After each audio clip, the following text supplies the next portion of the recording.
अपने हाथों को उठाओ दोनों को।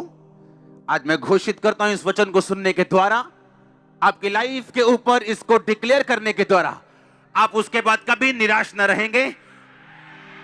और निराशा की आत्मा को मैं श्रापित करता हूं आपकी लाइफ से, हीन भावना की आत्मा को, निराशा की आत्मा को, हर कर्ज को इस वचन को सुनने के बाद आपकी लाइफ, आपके बच्चों की, आपके माता पिता की, आपके घराने की कभी सेम न रहेगी। मैं घोषित करता हूं यीशु मसीह के नाम में, अगर आमीन ऊंचा तो ये अनॉइंटिंग आपकी है चर्च। एक बार जोर से बोलो हालेलुया। आज हम बात कर रहे हैं दूसरे हिस्से की। पिछले संडे हमने पहला हिस्सा सुना, थर्सडे हमने कुछ हिस्सा सुना और आज हम फाइनल हिस्सा सुनेंगे। पहला हिस्सा था परमेश्वर की सेवा करनी। क्या करना है बोलो पड़ोसी को। इसका रीजन मैं बताता हूं, मैंने आपको क्यों कहा था ये।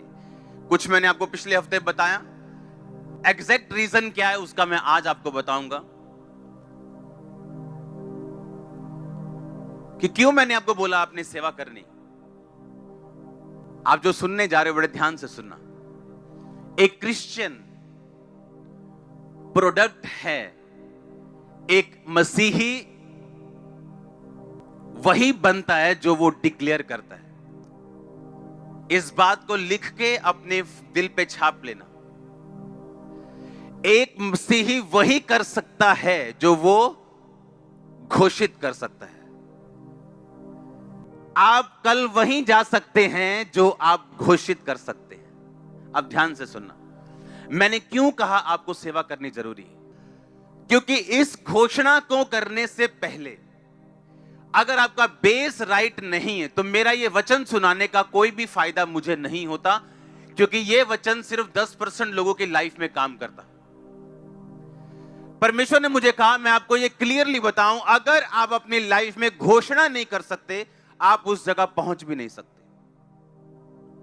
याद रखो, हम आत्मा के अनुसार चलाए जाएंगे, ना कि उन रीति रिवाजों के अनुसार जो हमारे बाप दादाओं से चलती आ रही, या उस समझ के अनुसार जो संसारिक है या जो बुद्धिजीवी लोग बोलते। ऐसा मैंने क्यों कहा, इसका रीजन है आप अपनी घोषणाओं से ऊपर कभी नहीं जा सकते।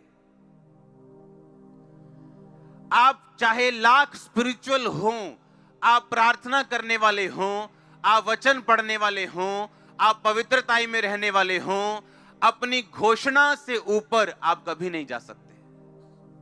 ये मेरी घोषणा थी बाय फेथ कि हम लाखों में यहां पे बैठे होंगे। ये मेरी घोषणा थी कि टीवी पे लोग मुझे देखेंगे लाखों में, और मैं अभी भी घोषणा कर रहा हूं वो करोड़ों देखेंगे। सुनो, घोषणा, डिक्लेरेशन। गोलियत ने कहा आज तुम मुझे क्या कुत्ता समझता है कि लाठी लेके मेरे पास आया। दाऊद आ इधर, मैं तेरा शरीर चिथड़े चिथड़े कर दूंगा, तेरा खत्म कर दूंगा तुझको। लोग बोलते चुप रहो, छड्डो जी आपा की कहना। दाऊद ने यह नहीं कहा हां मैं अभी चुप रहूंगा, पहले मैं इसको मार लूं फिर मैं मुंह खोलूंगा। उसने पहले क्या खोला, उसने पहले मुंह खोला और बोला कि यहोवा के नाम में जो यहोवा मुझे शेर और भालू से छुड़ाता आया, आज उसके नाम में मैं बोलता हूं मैं तेरा ही सिर तेरी तलवार से तेरे धड़ से अलग कर दूंगा। घोषणा। जब उसने घोषणा की उस काम को करने की सामर्थ्य उसी टाइम दाऊद के अंदर एंटर कर चुकी थी। अब घोषणा करने के बाद उसका शरीर बदल चुका था, डर खत्म हो चुका था, डिवाइन ईश्वरीय स्ट्रेंथ आ चुकी थी, और गोलियत को ऐसे ऐसे मारने की बजाय लिखा वो सामने गया, उसकी ओर भागा और उसको मारा, और उसके माथे पे लगा, एक ही पत्थर में चित हो गया। सुनो मेरी बात, वो गोलियत कैंसर हो सकता है, वो गोलियत बीमारी हो सकती, बांझपन हो सकता है, गरीबी हो सकती, लेकिन एक बात याद रखो, बिना घोषणा किए आपकी लाइफ से वो कभी नहीं जाएगा। मैंने क्यों कहा था मालूम आपको पिछले संडे आपको सेवा करनी है? क्योंकि हर एक पॉजिटिव घोषणा जो बाइबल कहती है आपके लिए है, वो केवल उन लोगों के लिए है जो परमेश्वर की सेवा करना चाहते हैं। और परमेश्वर के साथ पूरी तरह से जुड़े हुए हैं, जो सिर्फ इसलिए नहीं आए कि आज बड़ी मीटिंग है, अच्छा ऑयल मिल जाएगा, वो हर संडे प्रभु की हजूरी में खुदावंद के साथ पूरी तरह जुड़े हुए हैं और पूरी तरह से परमेश्वर के साथ अटैच्ड हैं, पवित्रताई में, प्रार्थना में, और कहीं ना कहीं खुदा की सेवा कर रहे हैं। क्योंकि सेवा करने के लिए आपको पुलपट पे आने की जरूरत नहीं। आप कंप्यूटर मैन हैं, आप हफ्ते में 2 घंटे चर्च को दे सकते हैं, आप हफ्ते में 4 घंटे इवेंजलिज्म करने जा सकते हैं। सेवा करने का मतलब यह है कि जब आप सेवा में जाते, जैसे बाइबल में एक वचन लिखा, परमेश्वर ने कहा मैं तुमको बुखार से पीड़ित करूंगा, मैं तुमको टीबी से पीड़ित करूंगा, यह वचन है बाइबल में। अब ये घोषित कर सकते हो आप अपनी लाइफ के ऊपर, मैं तुम्हें छोटा कर दूंगा, तुच्छ कर दूंगा। यह वचन घोषित करने वाला नहीं है ना। कौन सा वचन घोषित करने वाला है? फिर यह कौन डिसाइड करेगा? आपकी मर्जी डिसाइड करेगी क्या कि ये वचन मुझे अच्छा लग रहा है, ये मैं घोषित करूंगा? ऐसा नहीं है, ये रॉन्ग चीज है। एक बंदा जो यहां पे बैठा हुआ और टाइथ नहीं देता और बोता नहीं है, वो ये वचन पौलुस का घोषित नहीं कर सकता कि मेरा परमेश्वर मेरी हर घटी को महिमा सहित मसीह यीशु में पूरा करेगा। क्यों? क्योंकि पौलुस ने वो वचन उस कलीसिया को लिखा था जो बोने में बड़ी नंबर 1 थी और जिसके बोने से बड़ी कलीसियाएं खुले थी, बड़े काम हुए थे खुदाबंद के। और इसीलिए मैंने कहा जब आप सेवा में जाओगे तब आप ना तो पैसा अपना रखोगे परमेश्वर से दूर, ना तो शरीर रखोगे, ना तो टाइम रखोगे, ना पाप अपनी लाइफ में रखोगे। जब आप सेवा में चले जाओगे तो बाइबल का हर वो वचन, चाहे वो यशाया में लिखा हो, चाहे नए नियम में लिखा हो, जो परमेश्वर ने पॉजिटिव बोला है, तब आप हकदार बनते हो उस वचन का अंगीकार करने के लिए। अगर एक बंदा व्यभिचार में फंसा हुआ है, वो परमेश्वर की सेवा नहीं कर रहा, वो अपने शरीर की सेवा कर रहा है, वो शैतान की सेवा कर रहा है। लेकिन जब तुम वेश्या के साथ, किसी लड़की के साथ एक अंग हो जाते हो तो तुम उसी के साथ एक तन हो गए, सब कुछ खत्म हो गया, अब तुम परमेश्वर के साथ नहीं रहे हो। हालेलुया। अब तुम कैसे कह सकते हो मैं परमेश्वर की सेवा करता हूं? तुम तो परमेश्वर की सेवा नहीं करते, क्योंकि परमेश्वर की सेवा करने के लिए तुम्हें अपना तन, मन, धन सब कुछ पवित्र करके परमेश्वर के सामने रखना पड़ेगा। और जब तुम सेवा में चले जाओगे तो बाइबल बताती है वो पॉजिटिव वर्ड्स जो बाइबल में लिखे गए, आप उन्हें समझोगे कि वो मेरे लिए लिखे गए और आप उन्हें क्लेम कर सकते हो और डिक्लेयर कर सकते हो। आप जानते, दूसरी बात मैंने अब क्यों कहा कि आपको अंगीकार करना जरूरी है। वीरवार मैंने बताया था कन्फेशंस एंड डिक्लेरेशन, यानी अंगीकार करना और घोषित करना। घोषित करना मैं आज आपको सिखा रहा हूं, वीरवार मैंने सिखाया था आपको अंगीकार करना जरूरी है। क्यों? मालूम क्यों अंगीकार करना जरूरी? मान लो एक विश्वासी है, वो वचन सुन रहे हैं, अगर मैं अकेला आपको यह बताता आज की घोषणा करनी है, अगर मैं आपको कन्फेशंस ना बताता, अगर सेवा करनी ना बताता, अकेला ये बताता अच्छा घोषणा करो रोज, ये बातें हो जाएंगी। अब वो घर में जा रहा है, घोषणा कर रहा है कि सब बातें मिलकर भलाई को पैदा करती जो मसीह, हाँ सब घोषणाएं, उसके कोड़े खाने से मैं चंगा हो चुका हूं, जिस आत्मा को यीशु मसीह ने मुर्दों में से जी उठाया वो मुझ में अगर वास करता है, मेरे शरीर को जी उठाएगा, सब घोषणाएं कर रहा है। पर बाहर आके जैसे उसकी ताई पूछती है, ओए तू चर्च जाना है ना ताई,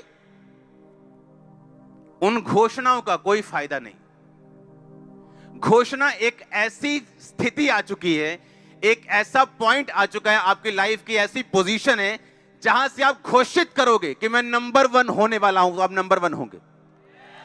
पर उस लाइन तक, उस पोजीशन तक पहुंचने से पहले यह पार करना जरूरी है। इसलिए मैंने कहा अंगीकार करना जरूरी। क्यों?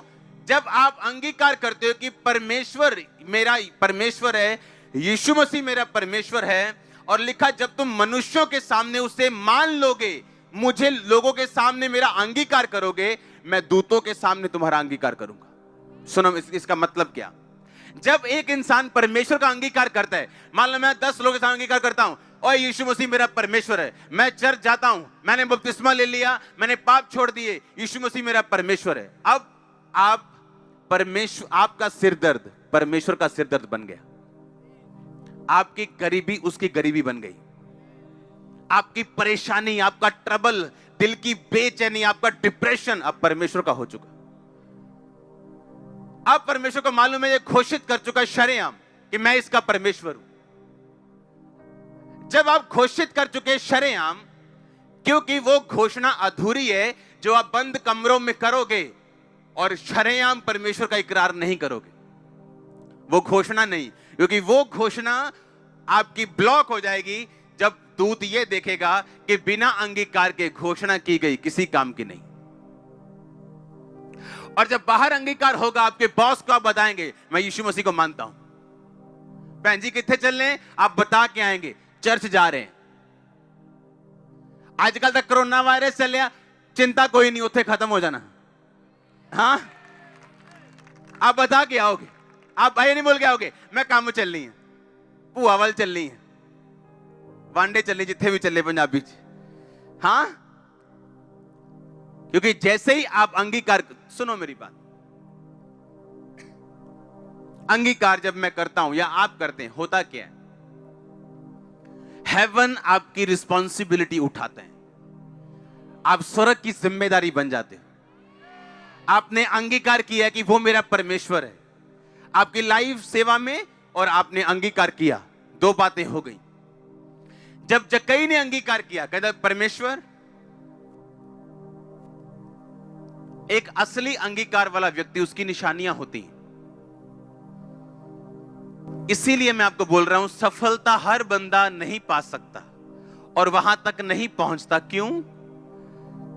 क्योंकि बाइबल सिर्फ एक जादू और टोनों की पुस्तक नहीं कि आप एक वचन उठाओगे, उसे 100 बार बोल लोगे तो आप ठीक हो जाओगे। तो हम में और दूसरों में फिर कोई फर्क नहीं। ये एक रिलेशनशिप है खुदा के साथ, एक रिश्ता, एक नाता है, और वचन की नॉलेज पर निर्भर करता है। आप जैसे अंगीकार करते हो उसकी कुछ निशानियां होती। बाइबल कहती जक्कई ने अंगीकार किया, लिखा वो चुंगी लेने वालों का सरदार था, पापियों का हेड था, वो टू मच रिच, बहुत अमीर इंसान था। और लिखा जैसे ही उसने यीशु मसीह का अंगीकार किया कि तू मेरा परमेश्वर है, उसने कहा मैं आधी प्रॉपर्टी कंगालों को देता हूं। अगर मैंने किसी से 10% ले लिया, मैंने 2.5 लेना था, 7.5% मैंने ज्यादा ले लिया, मैं उसे 30% वापस करता हूं। सुनो मेरी बात, हर बंदा जो रियल अंगीकार में है और रियल उद्धार में है, अपने पैसों को कभी परमेश्वर से पीछे नहीं रखेगा। यह उसकी निशानी होगी, यह उसकी निशानी होगी। वो गरीब हो, वो अमीर हो, उसकी निशानी होगी कि वो लोगों के सामने अंगीकार करेगा, छुपाएगा नहीं, यह उसकी निशानी होगी। वो पैसा नहीं रखेगा, यह उसकी निशानी होगी। वो अपने बच्चों को सेवा करने से नहीं रोकेगा, यह उसकी निशानी होगी। वो किसी वायरस से डर के चर्च मिस नहीं करेगा, यह उसकी निशानी होगी। यीशु मसीह ने कहा तू मेरे लिए प्राण खोएगा, तू पाएगा। आज पता नहीं किस वायरस वाले बंदे से आपने हाथ मिलाना था, आप चर्च में आ चुके हो। आप समझ रहे मेरी बात को? अंगीकार करना। आज के बाद जब आप सुबह उठेंगे, आपका पहला काम होगा थैंक यू जीसस बोलना। आप समझ रहे हो? आपका पहला काम होगा ये बताना परमेश्वर को कि मैं तेरा थैंक्स करता हूं कि मैं स्वर्ग का अधिकारी हूं। और उसके बाद जो वचन आज मैं आपको बताऊंगा, आपको घोषित करने अपनी लाइफ के ऊपर। सुबह उठने के बाद सिर्फ 5 मिनट के लिए प्रेयर नहीं करनी, आपको वचन घोषित करने, डिक्लेयर करने अपनी लाइफ के ऊपर। उसके बाद जाओ, ब्रश करो, नाश्ता करना है करो, उसके बाद पर्सनल प्रेयर में चले जाओ, नाश्ता करने से पहले चले जाओ। प्रार्थना पर्सनल एक अलग चीज है, पर घोषणाएं करनी ये एक अलग चीज है। आप मेरी बात समझ रहे हो? बिना घोषणाएं किए आप अपनी लाइफ में उस लेवल तक नहीं पहुंच पाओगे जहां तक आपको पहुंचना है। आप प्रोडक्ट हो अपनी घोषणाओं का। अगर आप घोषणा नहीं कर सकते पब्लिकली, आप पब्लिकली रिजल्ट भी नहीं ले सकते। आपको शर्माना नहीं, आपको घबराना नहीं। मैं घोषणा करूंगा, अगर ना हुआ तो क्या हुआ, नो प्रॉब्लम। आज नहीं होगा, कल होगा, परसों होगा, वो होगा ही होगा। सुनो, यीशु मसीह ने एक आपको एग्जांपल दी बाइबल में। उसने कहा मेरा राज्य एक बीज के समान, जब जमीन में बोया जाएगा और बोने वाला रात को सोएगा, दिन को उठेगा, और नहीं उसको मालूम होगा कि कब उसमें से अंकुर फूटे, कब उसमें से वो निकले, कब वो पेड़ बन गया। आप कर सकते हो ऐसा? आप जितना मर्जी चिंता कर लो, बीज के पास बैठ के आप उसको फुटा सकते हो? आपको वेट करना कि नहीं, प्रभु पे भरोसा रखना है कि नहीं कि ऐसा होगा। आमीन। सेम डिक्लेरेशन में ऐसा है। आपको मालूम है, एक चीज मैं आपको बताता हूं, यीशु मसीह का इनकार कर दिया गया लोगों के द्वारा, उसको क्रूस पे चढ़ा दिया गया। हां, हुआ कि नहीं हुआ? आपने कहीं पढ़ा वो उन लोगों को कैंसर हो गया हो, लोग मर गए हो? नहीं सुना ना? यीशु मसीह के जाने के कुछ साल बाद एक राजा ने यरूशलेम पर अटैक किया और उस खुदा के मंदिर को ढा दिया और सब लोगों को बंदी बना लिया। यह उनकी सजा थी यीशु मसीह का इनकार करने की। यीशु मसीह ने कहा, मैं क्रोध करने में विलंब हूं। ऐसा बड़ा पॉसिबल है कि आज एक बंदा व्यभिचार करे और कल उसको कार मिल जाए, अच्छी नौकरी मिल जाए। यह पॉसिबल है। इसका मतलब यह नहीं खुदा आपके साथ, आपका वीजा लग जाए, आपको बिजनेस ब्लेसिंग मिल जाए, आप बोलोगे परमेश्वर तो मेरे साथ है। नो। 40 साल, 50 साल, 60 साल, 70 साल लग गए उन लोगों को सजा तक आते आते। लेकिन जब परमेश्वर देना शुरू करता है सजा, फिर ऊपर से लेके पैरों के तलवों तक तौबा तौबा बोलता है हर सेल बॉडी का। आप समझ रहे हो मेरी बात? उस टाइम उनको कुछ नहीं हुआ, इनकार कर दिया, क्रूस बिठा दिया, कुछ नहीं हुआ। पार्टियां चल रही हैं, सब तरफ मजे ही मजे चल रहे हैं, कुछ नहीं हुआ। लेकिन बाइबल कहती है कि यरूशलेम के ऊपर यीशु मसीह ने कहा था, पत्थर पे पत्थर भी ना छूटेगा जो ढाया ना जाएगा। काश, यीशु मसीह ने कहा, काश यरूशलेम तुम प्रॉफिट्स को ना मारता। मैंने चाहा जिस तरह मुर्गी पंखों के नीचे अपने बच्चों को संभालती, मैं तुम्हें संभाल लूं, पर तुमने ना चाहा। और लिखा, बहुत से सालों बाद उस जगह पे आक्रमण हुआ, पूरे का पूरा टेंपल नाश हो गया और लोग बंदी बना लिए गए और सब कुछ फिनिश हो गया। और लोग बंधुआई में गए, दुखों के दिन शुरू हुए, मारे गए हजारों लाखों यहूदी। और इसीलिए पतरस कहता रहा उनको, मन फिराओ, क्योंकि परमेश्वर का राज्य नजदीक आ गया। तुमने यीशु मसीह को क्रूस पे चढ़ा दिया, अब मन फिरा लो। और लिखा, लोग मन फिराते गए, फिराते गए, फिराते गए, जो रह गए वो टांग दिए गए बाद में। यीशु मसीह का राज ऐसा नहीं है आज आप रात को डिक्लेयर करोगे और कल आपके आंगन में एक पैसों का पेड़ लगा होगा, ऐसा नहीं। जब आप घोषणा करोगे, आपने बीज बो दिया और वो 100% आएगा। मैं नहीं कह रहा हूं 99.9%। इसलिए जो कंडीशंस मैंने आपको बतानी थी, मैंने संडे और थर्सडे बता दी आपको पहले ही। अगर उनको आप फॉलो करते हो, सेवा करते हो, अंगीकार करते हो, कुछ भी प्रभु के लिए रख नहीं छोड़ते, पाप में नहीं रहते हो, मैंने कहा जो आप बोलोगे, जो आप डिक्लेयर करोगे, वो एक बीज है आपकी लाइफ के लिए। परमेश्वर का राज्य काली वाला नहीं है, जल्दी वाला नहीं है, हुल्लड़बाजी वाला नहीं है एकदम से। पाप का रिजल्ट भी एकदम से नहीं आता, कई बार पवित्रताई का रिजल्ट भी एकदम से नहीं आता। यीशु मसीह का इनकार करने के सालों बाद लोगों को सजा मिली और परमेश्वर ने कहा, मेरा राज्य एक बीज के समान है, जिसे लेकर जमीन में बोया गया और वो रात को सोया और जागा और ना जाना कि कब वो बीज फूटा और फल लेके आया।